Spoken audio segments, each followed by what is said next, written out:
रोम रोम रोम में हमारे बाण छिदे हुए हैं। और हमने ऐसा कौन सा पाप किया था भाई? हमने बताते भगवान तो जानने वाले ना, घट घट की बोले 100 जन्म तक हमने कोई नहीं पाप किया। फिर भी भगवान बोले 100 जन्म का आपको याद है, उसके बाद का? बोले उसके बाद का नहीं याद। बोले याद करो 100 जन्म के और पहले की बात। याद दिलाया भगवान ने कि तुमने 100 जन्मों के पहले की बात याद दिलाई कि तुमने चलते हुए रास्ते में एक जिंदा सांप को अपने बाण से उठा करके कांटों के झाड़ में फेंक दिया था। अब बताओ भैया कितने फेंको तो? कांटन के झाड़ में। तो सांप की गत का भई हुई है। सांप को ना चले पाओ कैसे निकलता? काट छिद गए बा में कांटे ही कांटे हैं। तो अब देखो भगवान तो सबकी सुनते हैं। आर्त भाव से भगवान को पुकारा कि प्रभु हमारा क्या दोष था, मुझे कांटों के झाड़। जब वह सर्प गया यमराज के यहाँ पर तो अपनी दुहाई की उसने भगवान से, मतलब धर्मराज से, कि हमारे साथ ऐसा ऐसा हुआ है। बोले तुम क्या चाहते हो? बोले जैसे जिसने मुझे मेरे निर्दोष होने के बाद भी मुझे कांटों के झाड़ पर फेंका है और मेरे शरीर से रक्त की धार निकली है, मेरे प्राण कांटों में चले गए, ऐसे उस व्यक्ति को भी हमारे जैसा सूल जैसा दर्द प्राप्त हो, कष्ट प्राप्त हो। धर्मराज ने कहा ठीक है होगा। वही भीष्म पितामह अब उन्होंने जब दूसरे जन्म में जन्म लिया तो पुण्य थे, तो पुण्य के प्रभाव से उस जन्म 100 जन्म तक कोई हुआ नहीं कष्ट। 101 जन्म के बाद वही भीष्म पितामह कांटों के समान एक एक रोम में जो है बाण चुभे थे। वो सर्प कोई और नहीं था, भले ही वो अम्बा थी, स्त्री थी, शिखंडी। वो शिखंडी ना, शिखंडी के ओट में ही बाण गले, वही वो सर्प था शिखंडी, जिसने कहा था कि हम भी इनकी मृत्यु के कारण बने। वह सर्प अम्बा अम्बाल जो स्त्री बनी थी ना, वो जुड़ते हैं, संबंध जुड़ते हैं ऐसे। तो इन संबंध से जुड़ते जुड़ते ऐसा ऐसा घटना घटती है। बोलो राधे राधे। तो अब कभी भी जो नहीं, अब ये मत भगवान को दोष तो नहीं दोगे सब लोग, काय भैया भगवान को दोष मत देने कि भगवान ये करते नहीं, हमारे कर्म करते। भले इस जन्म में आप खूब पुण्य करो, धर्म करो, भजन करो, कीर्तन करो, कथा सुनो, सब कुछ करो। अरे भैया तुम पुराने जन्म का तुम्हें पता है क्या तुम क्या करके आए हो? हैं? पता है किसी को कि क्या करके आए हो? इसीलिए आज से याद रखना, गांठ बांध लो कि हमारे द्वारा किसी का अहित ना हो, हमारे द्वारा किसी का बुरा ना हो। भले ही आप छिप करके बुरा करोगे, भले ही आप जो सोचो कि हम छिप करके दूसरों के कंधे पर बंदूक चलाएंगे रख करके, बोले हमें तो थोड़ी लगेगा, सामने वाले को लगेगा, है ना। तो भले ही वो दूसरा व्यक्ति नहीं देख रहा है कि तुमने ये नहीं किया और दूसरा दोषी हो रहा है, लेकिन भगवान तो देख रहा है ना। हम तो 2 ही आंखों वाले हैं, वो तो 1000 आंखों वाला है। 1000 आंखों से देखता है तुम्हारे हर कर्म को। किससे छुपाओगे? हैं? 1000 आंखों वालों से छुपाओगे क्या? नहीं छुपा सकते हैं। इसलिए जो है भैया हम तो यही बोलेंगे जितना हो सके अच्छा करो। तो भीष्म पितामह की कथा चल रही है। द्रौपदी ने पूछा है तो द्रौपदी को जवाब देते भीष्म पितामह कि हे देवी, मेरे साथ जो घटना घट रही है मैंने आपको बता दी है। और सुनो कि मैं तुम्हें इसलिए नहीं बचा पाया वहां पर क्योंकि मैंने उस समय दुर्योधन का अन्न खाया था। उसका अन्न मेरे रक्त में एक एक कण में विद्यमान था। अब जिसका खाओगे तो उसकी भजाने भी पड़ते ना, उससे दुश्मनी भी नहीं कर सकते हो। द्रौपदी कहती है ठीक है प्रभु, अब जैसी आपकी इच्छा। तो भीष्म पितामह के ये देख रहे हैं बाणों की सैया पे सोया हूं ना, ये ऐसी पैसी नहीं है। ये जो है बाणों की सैया हमें जो मिली है, मैंने खुद भगवान से कहा था कि भगवान मैंने जो कष्ट अपनी इन आंखों से देखे हैं, मैंने जो दुर्योधन का अन्न खाया है उसका परिणाम मुझे ये मिल रहा है। हम एक भी रक्त की बूंद लेकर नहीं जाएंगे उसके। मैंने जो कष्ट भोग लिया बहुत है। इस प्रकार जो है पितामह भीष्म ने समझाया द्रौपदी को, युधिष्ठिर को ज्ञान दिया है। ज्ञान पाकर के युधिष्ठिर बड़े प्रसन्न भए हैं। और युधिष्ठिर महाराज कहते पितामह अब आज्ञा। बोले एक काम करो, अब अपने अपने घर जाओ। लेकिन अर्जुन की तरफ जब युधिष्ठिर जो है भीष्म पितामह ने देखा, देखकर कहा अर्जुन। हाँ बोलो सरकार। दादाजी क्या बात है बाबा? अर्जुन से बहुत प्रेम करते थे भीष्म पितामह, बहुत प्रेम। अर्जुन से कहा, अर्जुन ने कहा पितामह बोलिए क्या आज्ञा है? अर्जुन से भगवान भीष्म पितामह भगवान की तरफ देखकर कहते हैं ये बताओ अर्जुन, तुम्हारा श्री कृष्ण से क्या रिश्ता है? कोई रिश्ता तो होगा। अर्जुन ने कहा प्रभु ये भगवान हमारे परमात्मा हैं। सबसे पहले तो हमारे मामा जी के लड़के हैं तो हमारे भाई हुए, मामा के लड़के भाई हुए। दूसरी बात बोले हमारी उम्र के तो हमारे सखा हुए। तीसरा रिश्ता बोले हम इनकी बहन के पति हैं तो हमारे साले भी हुए।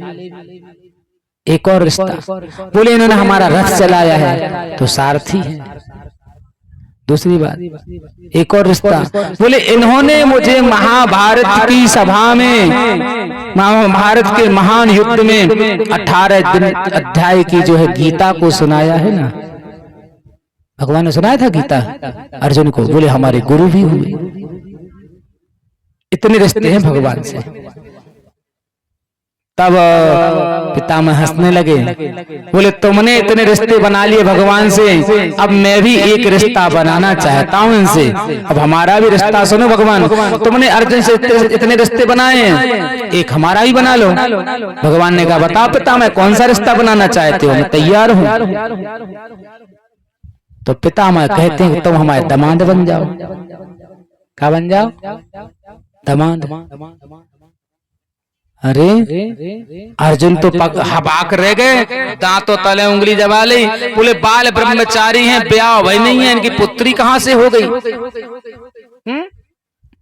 तो पितामह से कहते हैं भगवान। बोले आपकी पुत्री कहाँ है? बोले सुनो हमारी पुत्री कौन है?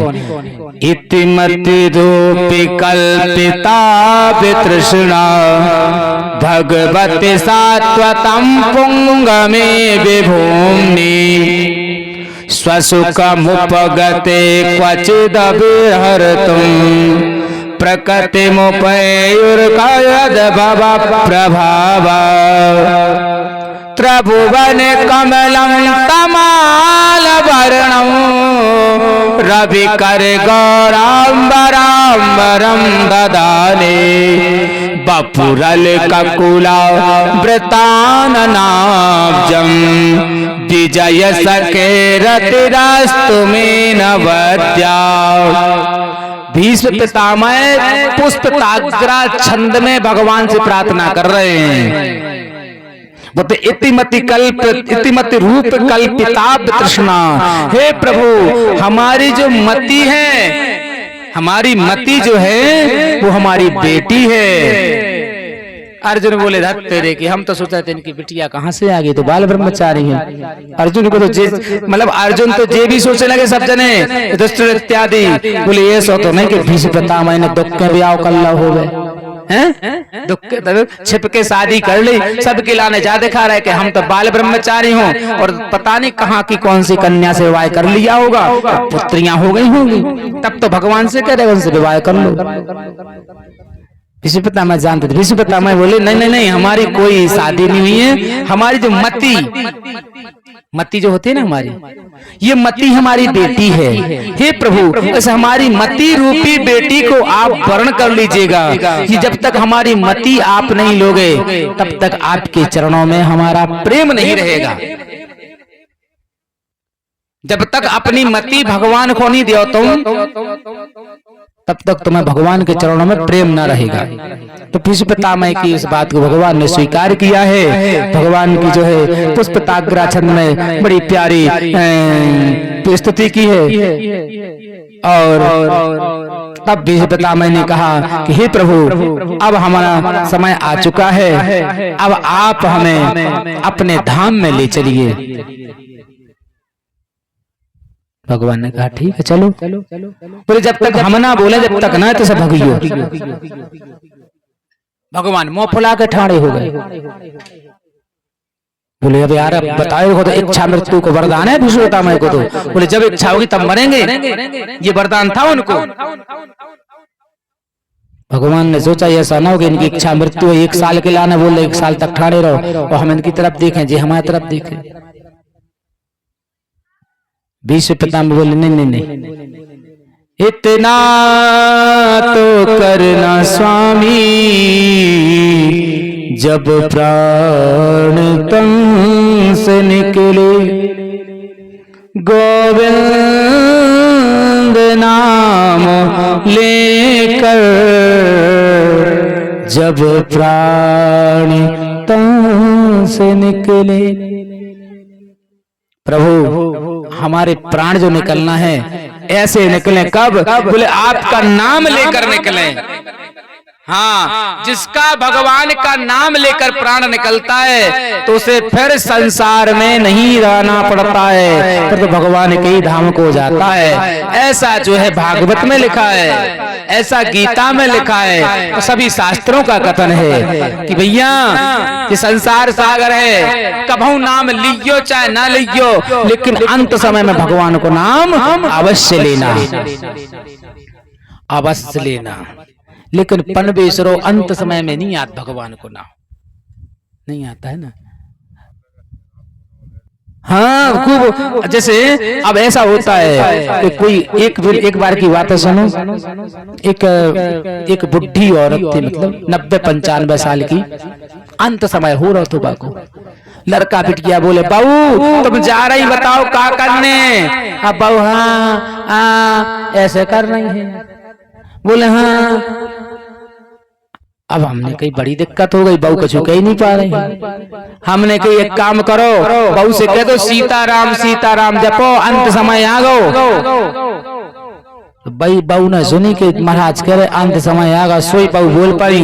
बोले हम आगो अंत समय, हमें मनने अब हमें अपने पंथी को ब्याह करने। अब बताओ अंत समय है, जी में काट है पंथी। अब बिल्कुल सांस ये चल नहीं बहू की। हमने कि ऐसे गटा काट के देख रही थी हमारी तरफ जैसे हमें खाजे है, बिल्कुल ऐसे देख रही थी बिल्कुल भी हमारी तरफ। अब ये देखा मैंने तो मैं तो चुपचाप हो गया। हमने पूछा पूछ लो कछु खाने पीने तो नहीं है, अंत इच्छा तो नहीं है? तुलसी पत्र खवा दो, गंगा जल खवा पिया दो। तुलसी पत्र खावे थूक देवे, गंगा जल पीवे ना।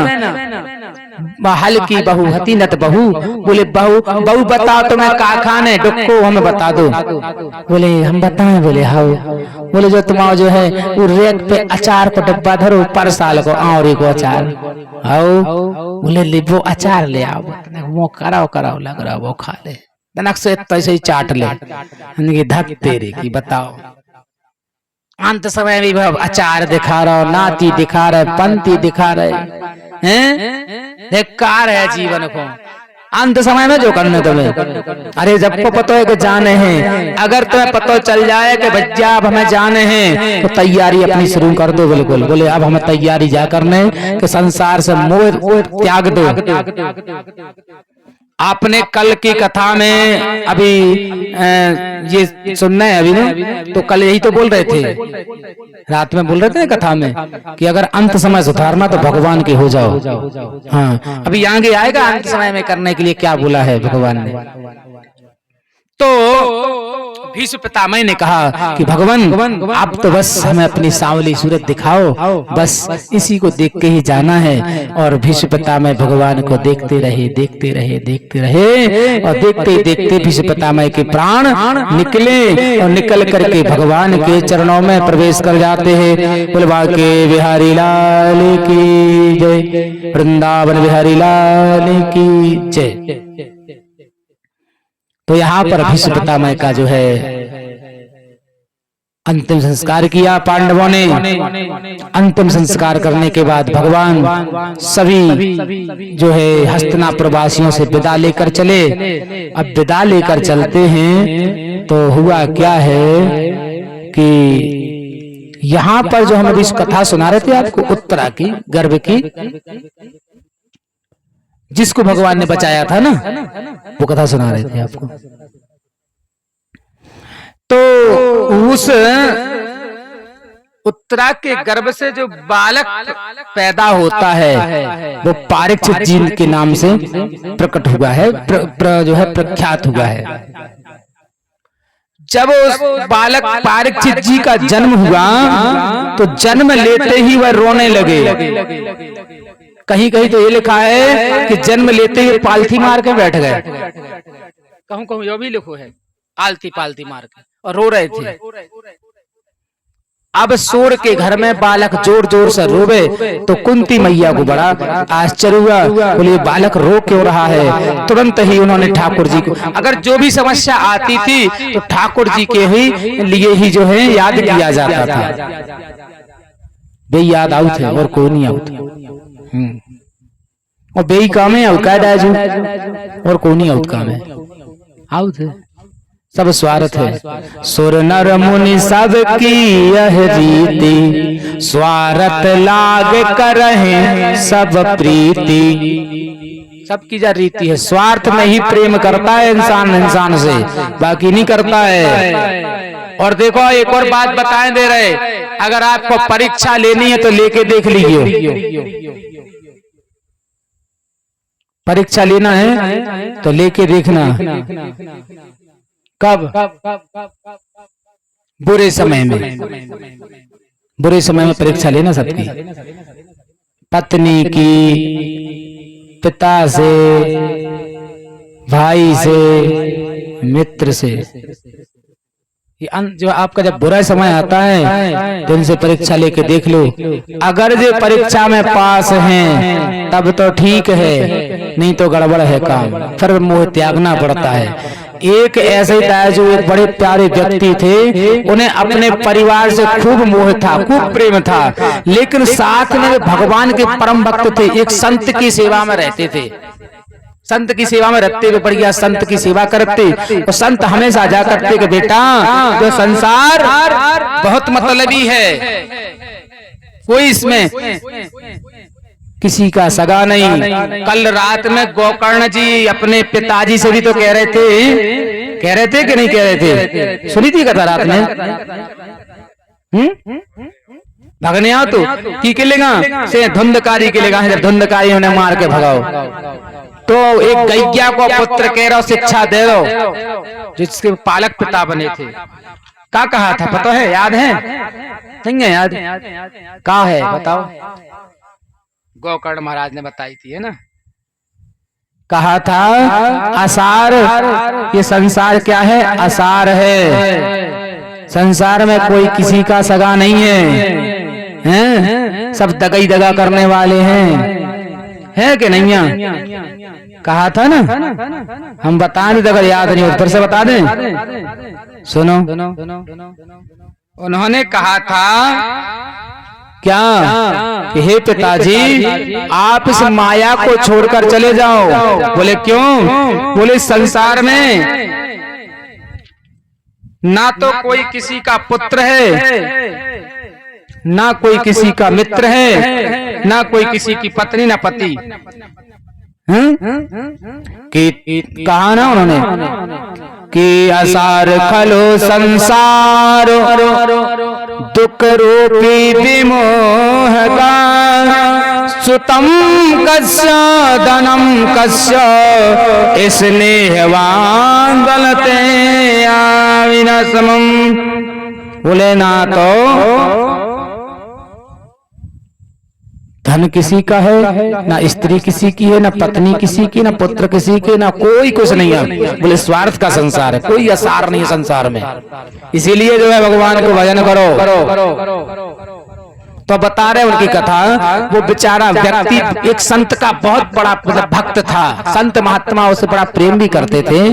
तो संत ने कहा बेटा तुम परिवार के प्रति इतने रहते हो, कई परिवार वालों से पूछा है कि आप हमारे साथ हो कि नहीं हो? बोले परिवार तो हमारा परिवार तो वैसा है कि एक बार हम जो बोल दें वो हमारे लाने तैयार है, तो बिल्कुल हमें बहुत प्रेम करता है परिवार। संत बोले बेटा गलत फहमी में नहीं रह जो, काहे बोले परिवार तुमसे प्रेम नहीं करता है, तुम्हारे कार्यों से प्रेम करता है, तुम्हारे पैसों से प्रेम करता है, तुम्हारे धन से प्रेम करता है, तुम्हारी मेहनत से प्रेम करता है, और तुमसे तो प्रेम कोई कर ही नहीं सकता है। नहीं मान ही सकते। अच्छा आज परीक्षा ले लो, तो उन संत महात्मा ने उन्हें योग आसन सिखाया था। योग करो मतलब भाई योग से सांस टांग लेते, मतलब ऐसा लगा तो सब आसन कहते उसको, सब आसन मतलब मरे समान, नाक से सांस ना, मुंह से सांस ना, कान से ना, नाड़ी ना, कुछ नहीं, अपने शरीर को निस्तेज कर लेना कुछ क्षण के लिए। बोले तुम सांस साध कर लेट जाइयो, लेट जाना और उठना नहीं, कोई भी कितना जगह है, फिर देखना क्या होता है, फिर मैं बाकी की लीला मेरी। ठीक है, गया घर पे, सबने कहा आ भैया भोजन कर लो। उन्होंने कह दी इच्छा नहीं है, मूड पर आ रहा हूं, बीमारी को बहाना बना लो। बोले हमें ऐसा लग रहा हम सो जाएं, तो भी सो गए। अब सो गए, अब रात के तो सो गए, रात की कुछ बात नहीं, और संत की बात तो याद थी कि उठने नहीं है तो मैं सांस साध के लेट जाने। अब देखो सुबह के 5 बज गए, 6 बज गए, 7 बज गए, 8 बज गए, उठे नहीं। घर वाले कहने का आज तो भज्जा उठे नहीं है भैया, वो क्या हुआ, उठे नहीं। पत्नी गई जगह पे सो हिले, सो हाथ ऐसे लड़क जाए, सिर ऐसे लड़क जाए, घबरा गए। सब आए, बोले यार उनको तो कશું समझ में नहीं आ रहा, वे तो चुपचाप ऐसे लेट गए जैसे बिल्कुल चले गए। सब जने भगे, इकट्ठे भय, माताजी, पिताजी, उनकी घरवाली, बेटा, बेटी, दादा, दादी, सब भय इकट्ठे। सब हो गए इकट्ठे। अब बोले अब क्या करें? बोले जिन संत के पास जे जाते थे उन्हीं को बुला के ले आओ, उनकी सेवा में रहता था। बताते थे कि ऐसी ऐसी हालत हो गई इनकी कि संत महात्मा आए, क्या हुआ? बोले महाराज पता नहीं हमारे लड़का हो का होगा। अच्छा, बोले हाँ देखो अब तो नकाब देख लो। अब संत ने तो पहले से पूरी वो लीला बना ली थी अपनी, तो संत महात्मा कहते हैं ठीक है देखता हूं मैं। देखा उन्होंने, अब देख करके देखा, बोले वाह ये तो मृत्यु को प्राप्त होने वाले हैं। बोले फिर? बोले इनकी जान केवल एक उपाय है, उससे ही बच सकती है। बोले कैसे? बताओ कौन सा उपाय हम लोग करें? बोले कौन उपाय? बोले आपके परिवार में से किसी एक को जान देनी पड़ेगी। क्या करने पड़े? मरने पड़े, और आपकी आत्मा जब निकलेगी वो आत्मा इनमें डाल देगा, जिंदा हो जाएंगे जी। अब सब जने शक पका कर बोले हमें मरने पर एक जनन में कोई से। सबसे पहले कहा गई सबरे मोड़ी मोड़ा इकट्ठे बब्बा बहू बैठे, इनसे कह दो नहीं तो मन नहीं है। एक आदमी से कह दो, इनसे कह नाती बताओ मरो पड़ो है। बब्बा के लेगा गए, बोले बब्बा भज्जा ऐसे बच सकत के एक आध जनन को अपने प्राण देने पड़े तभी बच सकत है। बब्बा का लेगा हम मरने, हम मर गए, हमारे डोकाइया को हुज्जे, फिर तुम्हारे पानी नहीं दे हमारे डोकाइया खिलाने, बच्चा मर गया सुन क्या करें? अब धीरे धीरे उस बालक को ज्ञान आ रहा, सब जने कर ले भाई तुम ही मर जाओ। डोकरिया बोली वाह हम मर गए तो डोकरा को तुम रोटी नहीं दे, पानी अन्न खिलाने तरसा दो, डोकरा को है और तुम को तो सबको है। मर गया सुन क्या करें? डोकरा टपरी जन बट गए, और दद्दा मताई आए। मताई ने कही कि हम तो प्राण दे देते, अकेले जा तो बताओ, अगर नहीं बचो तो नहीं बच पाओ तो नहीं जिंदा भाव तो हमारे घर वाले हमारे बिना कितने रहे फिर हम तना ऊसा ही हो गई। बोले अब क्या करो जाए बताओ, हमारी इच्छा तो है लेकिन अब दे नहीं रहे हम अपने प्राण। बाप से कही, बोले हम कैसे दे सकते बताओ, हम कैसे मर जाएं? जो घर को पूरा भार हमारे ऊपर है, कुछ हमारे घर। बहू बब्बा ने पट गए, दद्दा बाई ने पट गए, कक्का काकी से कहो उन्होंने बहाने बना दिया। बोले मर गो मर गो, हमें क्या लेने देने, हमारे लाने कोई थोड़ी करके कमाऊ तू, उनकी दद्दा मताई को कमाऊ तू। बेबी भग गए। अब देखो अब बारी आई कौन की? पत्नी की। पत्नी से कहा कि बेटा तुम ही अपने प्राण दे दो अपने। अबे तो तुम खूब रोन लगी थी, खूब ढाई पी, हम काय रह गए हैं, हमें और भगवान उठा लेते, तुम मर गए सो अब तुम चली जाओ, तुम प्राण त्याग दोगे तुम्हारा पति बच जाए।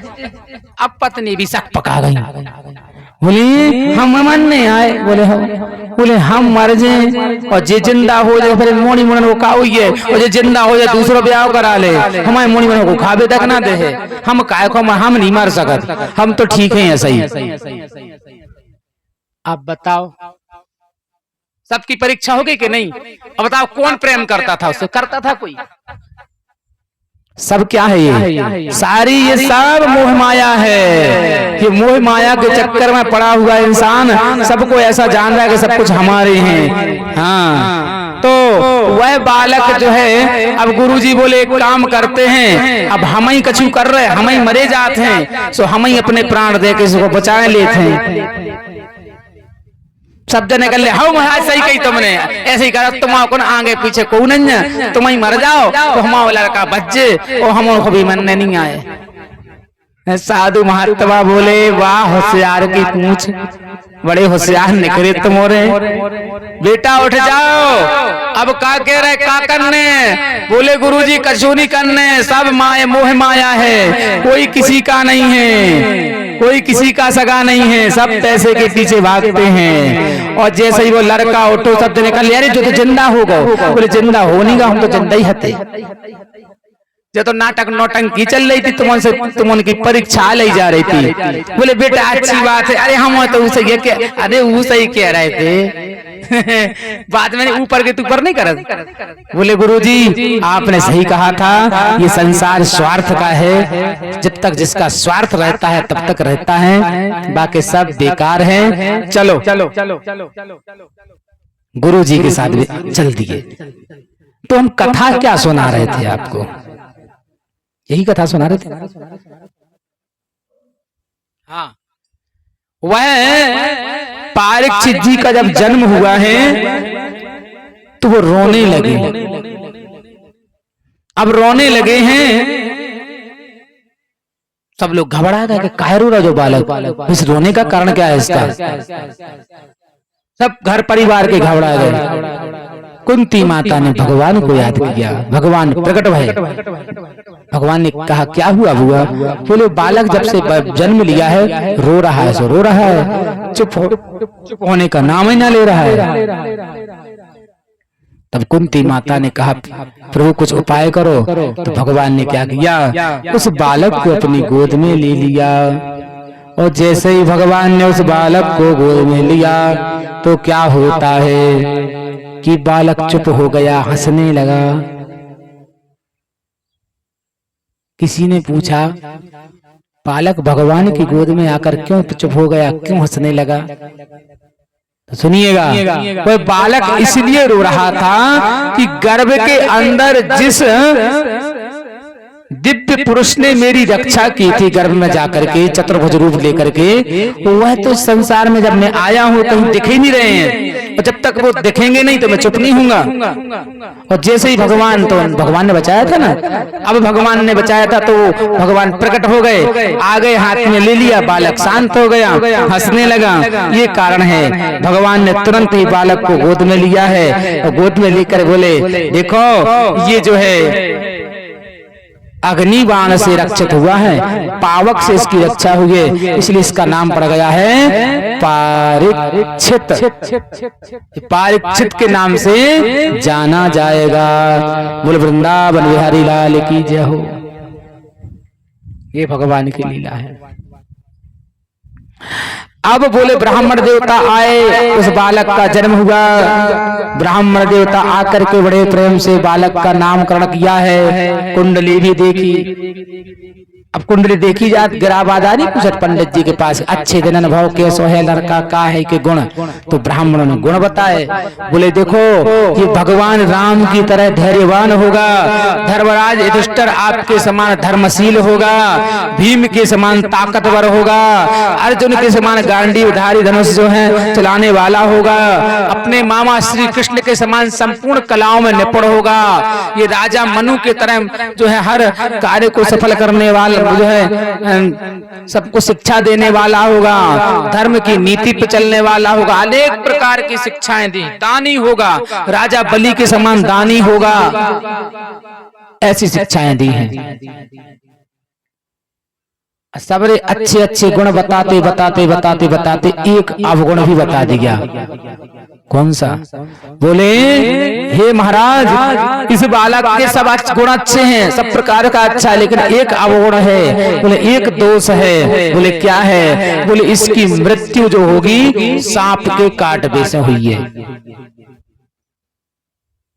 ये जब सुना थोड़ा सा कष्ट हुआ युधिष्ठिर महाराज को। बोले ये गलत है, क्योंकि सर्प के काटने से जिसकी मृत्यु होती है वो उद्धार नहीं होती। हाँ, इतनी भटकत रहता वो, क्या किया जाए? तब ब्राह्मण बोले भले इसकी सर्प के काटने से मृत्यु होगी, लेकिन इसकी मृत्यु भी सबसे अलग होगी। बोले कैसे? बोले भगवान श्री सुखदेव जी आएंगे, इनको 7 दिन भागवत कथा सुनाएंगे, और 7 दिन बाद भगवान का विमान स्वयं इनको लेने आएगा। इस बात से प्रसन्न हो गए सब लोग। बोले चलो जी, वे अच्छी बात है। तो यहाँ पर महाराज पारीक्षित जी का जन्म हुआ है, और पारीक्षित जी का तो असली नाम था, वह नाम पड़ा है विष्णुरात। विष्णुरात नाम था इनका। हाँ, यहाँ कथा आती है कि जब युधिष्ठिर महाराज बढ़िया जो है कहाँ राजगद्दी पर बैठ गए, राज चलाने लगे, राजसूय यज्ञ किया, यहाँ श्वेत इत्यादि यज्ञ किए हैं, और धृतराष्ट्र और गांधारी को जिस प्रकार माता कुंती की सेवा करते थे ना, ऐसे ही रखा है उन्होंने, बड़े भाव से, बड़े प्रेम से। धृतराष्ट्र बड़े प्रेम से रह रहे हैं पांडवों के साथ। इतने में विदुर जी का आगमन हुआ। विदुर जी का नाम सुनो, धृतराष्ट्र के भैया थे ना। तो विदुर जी का आगमन हुआ हस्तिनापुर में। तो विदुर जी जब आए हैं तो विदुर जी ने देखा कि धृतराष्ट्र बताओ कितना निर्लज्ज है ये। कहते हैं धृतराष्ट्र से मिलकर के, अहो महीयसे जंत जीवता चया भवान भीमा विभजितम पिंडा मादत्ते ग्रहपालवत। कहा अरे धृतराष्ट्र महाराज, आपकी मति खराब हो गई क्या? बिल्कुल ही, आप बिल्कुल भ्रष्ट हो चुके हो। आपको तनक भी लज्जा आती है कि नहीं आती है? धृतराष्ट्र बोले क्यों, लज्जा की बात क्या है? बोले आपको आनी भी चाहिए थोड़ी बहुत लज्जा। बोले क्यों? बोले तुमने जिन पांडवों के लिए तुमने कहीं का नहीं छोड़ा, तुम्हारे पुत्रों ने पांडवों को कितने कष्ट दिए, तुमने भी एक बार भी इनको नहीं रोका। आज जब तुम्हारे पुत्र मारे गए तो यही पांडव तुम्हारी सेवा कर रहे हैं, भगवान की तरह तुम्हें पूज रहे हैं, और तुम बताओ कितने निर्लज्ज हो। इतना कष्ट देने के बाद भी बेशर्मों की भांति इनसे सेवा करा रहे, और इनका भोजन। बोले भीम अपिवर्जितम पिंडमदात्ते ग्रहपाल व्रत। तुमने देखा नहीं है कि भीम के प्रति तुम्हारी कितनी घृणा थी, और वही भीम तुम्हें जल भी पिला रहा है, भोजन भी पिला रहा है। पता है क्या कर रहे हो? वह भीम तुम्हें अपने पुत्रों के रक्त सुने हुए पिंडदान की तरह भोजन करा रहा है। धिक्कार है तुम्हें। जब ये बात धृतराष्ट्र गांधारी को लगी, बोले सत्य बात है ये। तो रात ही रात में धृतराष्ट्र और गांधारी विदुर जी के साथ चले जाते हैं घर छोड़ करके जंगल में तपस्या करने के लिए। युधिष्ठिर महाराज ने पूरे नगर में ढूंढवाया, कहीं नहीं मिले। बड़े परेशान हुए, बड़े पिताजी हमारे पिताश्री ताश्री कहाँ गए। अब यहाँ पर बहुत समय की लीला हो गई, और लीला होने के बाद क्या होता है, जब अर्जुन का मन नहीं लगता तो घर में, तो भगवान श्री कृष्ण के पास द्वारकापुरी चले जाते थे। ज्यादातर द्वारकापुरी में भगवान के साथ रहते थे, उनका घर में मन नहीं लगता था। समय आया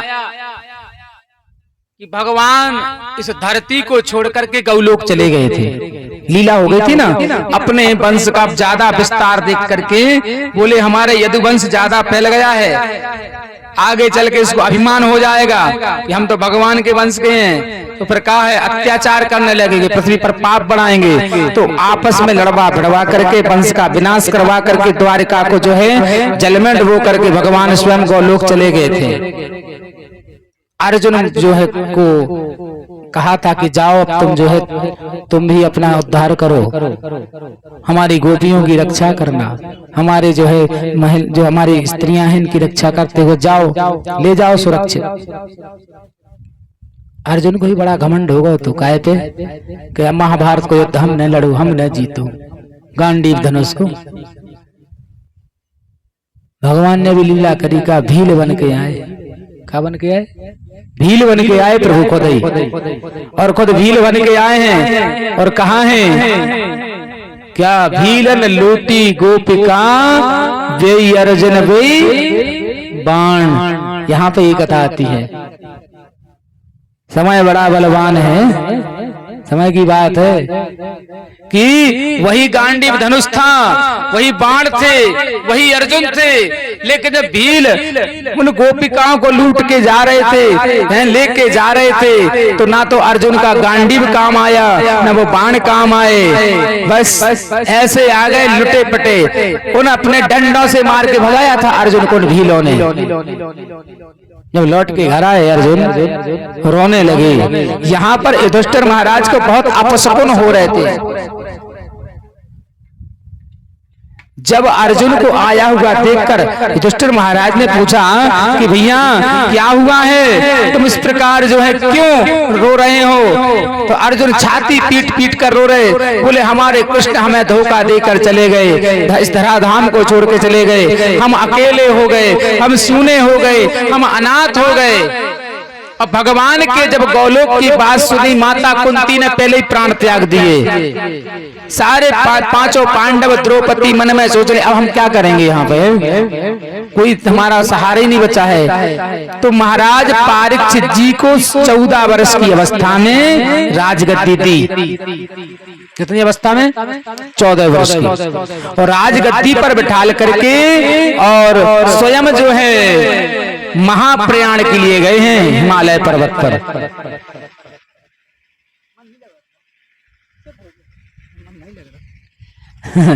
तो अब देखो, अब एक और थोड़ी सी कथा और सुन लो, तना और सुनो। नींद तो नहीं आ रही? घोड़े पर आ रहे, तना और सुनो।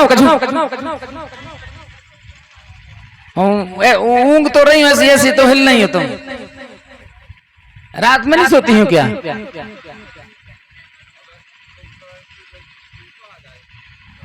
आओ निद्रा देवी कुंभकर्ण की पत्नी। हम ऐसा तो नहीं कि हम अकेली कथा सुना रहे, तुम सो बस अकेले सोच रहो। सोने नहीं है, जो सो गया सो खो गया, जो जाग ले सो पा ले। बोलो राधे राधे। फिर को कहूँ सुन वे मिलने जी कथा जो सुना रहे हम। और का तो सुना भाई, सुना तना को सुना, बैठी जाओ तना गन्नो ने बैठ जा, पालथी मार के तना कैसियां हो तुम, तकिया धल लीचो, बैठ तन्नी बननो जो।